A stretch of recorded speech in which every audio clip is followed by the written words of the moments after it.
Our guys have been working extremely hard in the weight room. We've had an outstanding off season.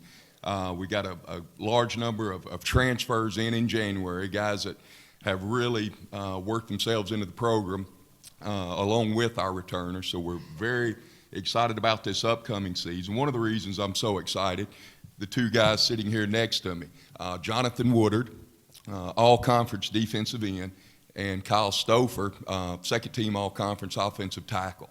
Thing that is also very impressive about these guys, besides their ability on the football field, both these guys have already graduated with their undergraduate degree. Kyle will graduate at Christmas with his MBA, and Jonathan graduated this past semester and is well into his MBA program. Very excited about the upcoming season and really looking forward to it. Thank you. Any questions? Well, we'll get a comment from Jonathan first, if you'd like to talk about your upcoming senior season. I'm just really excited to get everything going. Like Coach Campbell said, we've been working hard in the weight room. These past couple months we've been grinding. Through the work with Coach Steiner, we've made huge gains in the weight room, and I'm ready to see those transition to the field.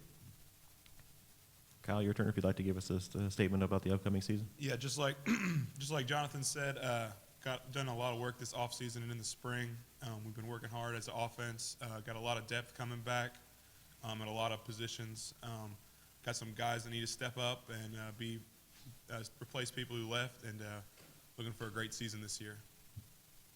Okay, we do have some wireless microphones available. If you have a question, please raise your hand and identify yourself and your news agency.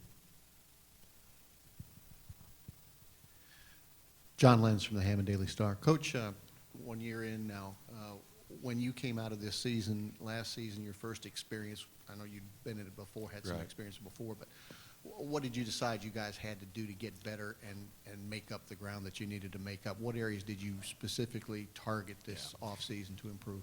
You know, last year we were able to score some points. We wound up fourth in the nation in points per game. We averaged 41 points a game, but we hurt ourselves in a couple of games turning the football over. You know, we took ourselves out of and really put our defense, in bad position. You know, the Abilene Christian game comes to mind where we had 7 turnovers.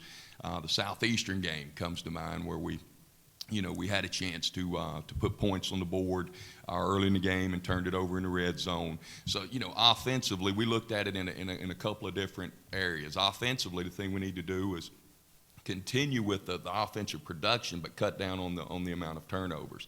Defensively, we were, one of the top teams in the nation in tackles for loss. We also created a lot of turnovers, which set our offense up in good position. What we've got to do is eliminate the big plays and then play better red zone defense. So we kind of pinpointed, a couple of things, offensively, and all of them come down to explosive plays and turnovers, which are some of the biggest stats in football. Offensively, we need to create more explosives. You go back and you look at the statistics from last year, we were in the red zone something like 58 times, which is tremendous. That's a big number. And we were good in the red zone, but we need to create more explosives so that, that number comes down in the high 30s to 40s. Create more explosives offensively and don't turn the football over. Defensively, keep creating the big plays, the tackles for losses, keep creating the turnovers, but eliminate the explosives and play a little bit better red zone defense. So those were the big things that we looked at. We went out, and what will help you do that is we thought maybe a little more size on defense, size and speed. We tried to shore up some of our depth on the defensive line. You've got Jonathan coming off one end, and we tried to help ourselves with a little more pass rush, maybe coming off the other end, and adding some girth on the inside, and we feel like we address those needs during recruiting.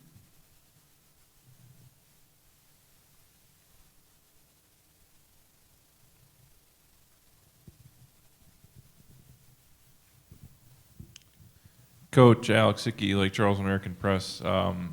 You mentioned at the top having a large number of transfers come in January. I guess what's a ballpark figure on that? And how many are junior college guys and how many are FBS guys, roughly? Yeah, we we got 9 guys in at the break in January, which is we lost 14 seniors last year. Was able to get 9 guys in at the break, so that was big. And one of the reasons that you're able to do that, so you had a large number of guys graduate. For the 5th year in a row, we received an APR award. The commissioner was talking earlier about, the commitment to academics, and at University of Central Arkansas, it starts with the president down to our athletic director, Dr. Teague, and trickles on down through. And whenever you're graduating a large number of guys, you're able to get a good number of guys in January. We were, I don't know, I guess we got 9 in. We had a transfer from Arkansas State in Brandon Cox. We got 3 receivers in that were one was an Arkansas State transfer and 2 junior college transfers. Rosdale King was a transfer defensive end from Highland Community College. We picked up a guy named Raphael Garner that was actually an early, he's not a transfer, but he got to go through spring with us, and he's a year more mature. He's a guy that doesn't play like a true freshman, doesn't work out like a true freshman. Raphael is a guy that got to go through the spring with us. I guess, 9 guys in January. I guess 7 of them were junior college guys, 1 high school guy, and 1 Arkansas State transfer. Hey, Coach, this is Kevin Gore in Nacogdoches. You had talked earlier about your schedule and just the challenges that it has. Maybe you can talk about the early schedule.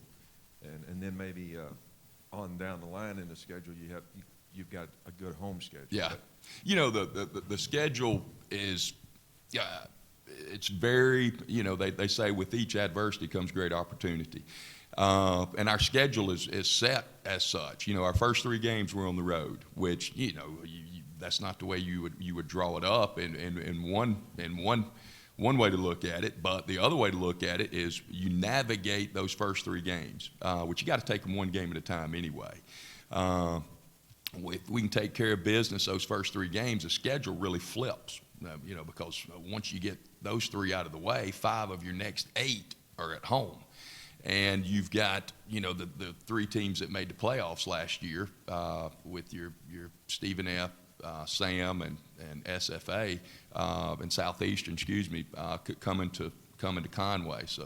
So it really, you navigate the first part, which, how do you do that? Well, you take them 1 game at a time and knock them out, take it one week at a time. Once those first 3 are over, the schedule really flips into our favor, and you've got a lot of good football teams coming to Conway. So it's a tremendous challenge, but it also presents a tremendous opportunity for us. So we like the way that the schedule sets up.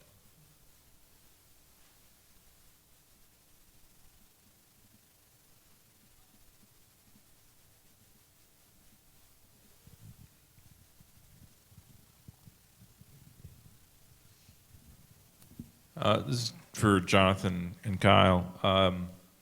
You guys get McNeese back on the schedule this year, and that's a trophy game. Just those have tended to be interesting games over the years. Were you guys glad to see that one return this year, and just talk a little bit about the McNeese rivalry, I guess, that you guys have developed?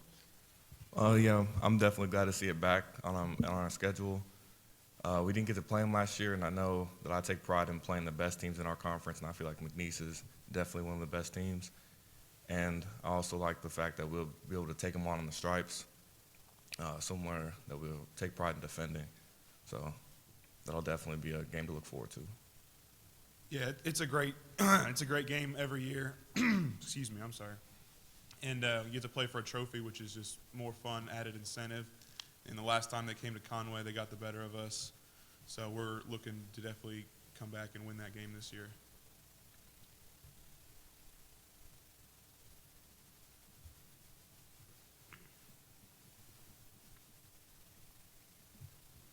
Coach, over the last couple of years, we've seen a great number of transfers coming down, really influence the conference race. Do you see that did you change anything in the last couple of years for that, and do you see that continuing? I think I think a lot of it depends on your proximity, where you're at, what geographic region you're at. If you're in an area where a lot of guys are leaving, maybe moving on to BCS Power 5 conferences, then they're coming back home. You know, that's one way that a lot of people are at the FCS level are getting transfers. You know, the other avenue is through the junior college system. You know, some schools do it with D1 transfers. Some schools do it with a mix of D1 transfers and junior college guys. Some schools do it more with the junior college guys. So I think there's a mix in there. I do see it continuing, you know, seeing that trend continuing. I think that's at all levels, you know, because there are good football players that need to find the right fit. And, you know, I watched the deal the other day on Brett Favre. You know, Atlanta wasn't quite the right fit for him as a Falcon, and he just went into the Hall of Fame with the Packers. Sometimes players that are transfers from D1 to D1, they just need to find the right fit, and then they can go on and flourish. Sometimes guys that are coming from junior college level, they just need a little more time to mature and grow into whatever it is, and then be given an opportunity to play Division I football. So yes, I do think that trend will continue. You know, there are tremendous football players that come straight out of high school. Both these guys, you know, outstanding football players, guys that, you know, I would think would wind up in NFL camps definitely a year from now. But these are both guys that have college degrees already in their back pocket, and one of them will have his MBA by Christmas, and the other one soon thereafter, straight out of high school. So, you know, a lot of different avenues, a lot of different paths to get there. But I do think that the transfer avenue will always be there.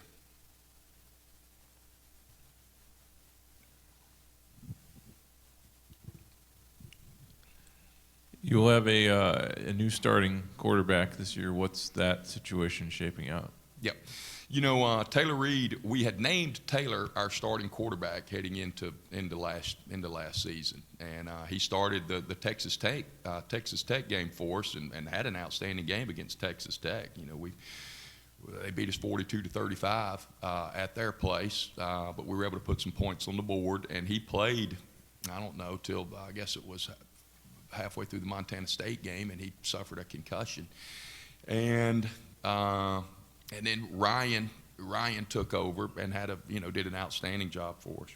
Ryan Howard came in and played extremely well during UT Martin earlier, and then the Montana State. And then Taylor came back a little while later before sustaining another injury. So Taylor's played a lot of football, and he was actually named our starter going into last season. But last year it was Taylor Reed, Ryan Howard.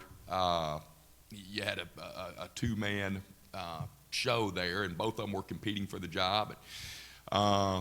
This year, I think Taylor has really taken the bull by the horns. The players have rallied around him. They accept his leadership, and Taylor has done a tremendous job of being a leader during the off-season workouts, the voluntary throwing where the quarterback's got to get all the receivers and the skill guys together. He's really done a great job of running all of that, and he's really, I don't know, has taken his leadership to another level. Physically, he's in outstanding shape. He's as strong as I've seen him since I've been there, and he's back 100%. Agility and speed-wise with the setbacks that he suffered last year. So feel really good about our quarterback situation. Behind him, we've got a very talented guy in Hayden Hildebrand who served a redshirt year, and then last year was our third quarterback, and wound up getting some snaps once Taylor went down. So I feel good about Hayden as well. He's a guy that has got a tremendous future and has got a lot of ability. So I like our quarterback situation going into this year.